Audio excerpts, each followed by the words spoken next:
இந்த எஸ்எஸ்கே இத்தன நாளா நம்ம ரேவதிய பத்தியும், நம்ம ரேவதியோட மகன பத்தியும் தாக்ஷாயனுக்கு தெரிய வந்தா என்ன நடக்குமோ, ஏது நடக்குமோ அப்டின்ற மாரி இருந்துட்டு இருந்தாங்க. இப்ப எப்படி நம்ம கௌதம் வந்து அ நம்ம எஸ்எஸ்கே அதாவது ரேவதி 2 பேருமே இங்க மாலையும் கழுத்துமா இருக்கிறத பார்த்தாங்களோ, அதே மாதிரி தான் ரேவதி அதாவது ரேவதியோட சிச்சுவேஷன் என்ன, ரேவதியோட நெலைமை என்ன அப்டின்றது எல்லாமே தாக்ஷாயணிக்கு நல்லாவே தெரியும். இதுக்கு முன்னாடி தாக்ஷாயணிக்கு ஒரு விபத்து நடக்கும்போது, நம்ம ரேவதி தான் காப்பாத்தி கொண்டு போனாங்க அப்டின்ற மாரி சொல்லி அந்த ஒரு டைம்ல நம்ம ரேவதிக்கு பிளாஷ்பேக்ல என்னென்ன நடந்துச்சு, ஏது ஏது நடந்துச்சு அப்படின்றது எல்லாத்தையுமே இந்த தாக்ஷாயினி தெரிஞ்சுக்கிட்டாங்க. இப்போ நம்ம ரேவதியும், எஸ்எஸ்கேவும் இந்த கோவில்ல மாலையும் கழுத்துமா இருக்காங்க அப்படின்றத தாக்ஷாயினியும் பார்த்ததுக்கு அப்புறமா, இப்போ தாக்ஷாயினி பயங்கரமான கோவத்துல இருந்துட்டு இருக்காங்க. ஆனா கடைசியில தாக்ஷாயினி இப்படி பண்ணுவாங்க அப்படின்னு கொஞ்சம் கூட எதிர்பார்க்கவே இல்ல. என்னாச்சு அப்படின்னு பார்த்தீங்கன்னா, இங்க நம்ம எஸ்எஸ்கே பயந்துகிட்டு இருந்தது. தாக்ஷாயினிக்கு உண்மை தெரிஞ்சா, அவ சொன்ன மாரி நம்மள கொன்னே போட்டுருவா அப்படி இப்படிங்கிற மாரி தான். ஆனா கடைசியில தாக்ஷாயணிக்கு உண்மை தெரிய வந்ததுக்கு அப்புறமா இந்த எஸ்எஸ்கேவ அடிச்சு விரட்டுவாங்க அப்படின்னு பாத்தீங்கன்னா இந்த இடத்துல அந்த ஒரு விஷயம் நடக்கவே இல்லை. அதாவது எஸ்எஸ்கேவுக்கு பயங்கரமான ரைடு நடக்குது. உங்களெல்லாம் நான் வந்து மனுஷன் சொல்லிட்டு வந்து சொல்றதுக்கு எனக்கு ரொம்ப அசிங்கமா இருக்கு. நீங்க அதாவது உங்களை நாங்க எந்த உயர்ந்த இடத்துல வச்சிருந்தேன்னு தெரியுங்களா? ஆனா இப்படி பொம்பளை விஷயத்துல இவ்வளவு கேவலமாவும் கீழ்த்தனமாவும் நடந்திருக்கீங்க.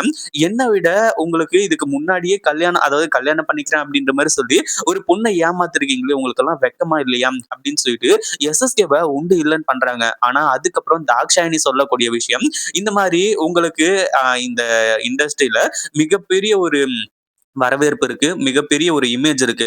இந்த ஒரு இமேஜ் மட்டும் டேமேஜ் ஆச்சு அப்டின்னா, கண்டிப்பா நான் மனுஷியா இருக்க மாட்டேன். ஏதோ அப்ப தெரிஞ்சோ, தெரியாமயோ தப்பு பண்ணிட்டீங்க. அந்த ஒரு விஷயத்துல நான் உங்கள மன்னிச்சு விட்டுர்றேன். ஆனா, நீங்க ஒண்ணு பண்ணியே ஆகணும். அந்த ரேவதியையும், அவங்க மகனையும் யாருன்னு கண்டுபிடிச்சு 2 பேரையும் நீங்க கொல்லணும் அப்டின்ற மாரி வந்து சொல்றாங்க. அப்ப நம்ம எஸ்எஸ்கேவுக்கு ரொம்ப சந்தோஷம். அப்பாடா! இப்பதான் மனசுக்கே நிம்மதியா இருக்கு.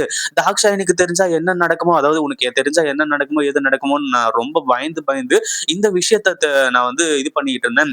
இப்பவே அந்த ரேவதிய வந்து கடத்தி கொண்டு வந்து நான் எல்லா ஒரு விஷயத்தையும் வந்து கேட்டு முடிச்சிடுறேன்.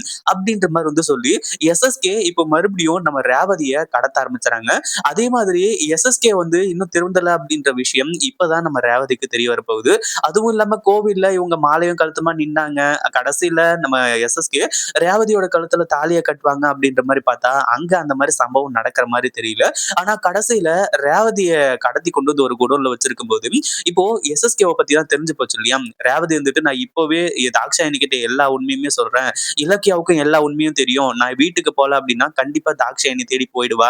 அப்படின்ற மாரி வந்து சொல்லும்போது, "ஏய் நீ எங்க வேணாலும் போ" அப்படின்ற மாரி வந்து சொல்லி இந்த தாக்ஷாயணி மாஸ் என்ட்ரி குடுத்து, "எனக்கு போட்டியா? நீயா?" அதாவது இந்த எஸ்எஸ்கே உன்ன பார்த்து மயங்கி அதாவது உன்ன கல்யாணம் பண்ணிக்கணும்னு நெனச்சாரா? இந்த அளவுக்கு வந்து கேவலமா இருப்பாரு அப்படின்னு நான் கொஞ்சம் கூட எதிர்பார்க்கவே இல்ல. இந்த மாரி வேலைக்காரி தான் எனக்கு வந்து சக்களத்தியா இருப்பா அப்படின்ற மாரி வந்து சொல்லி, யாருக்குமே தெரியக்கூடாது.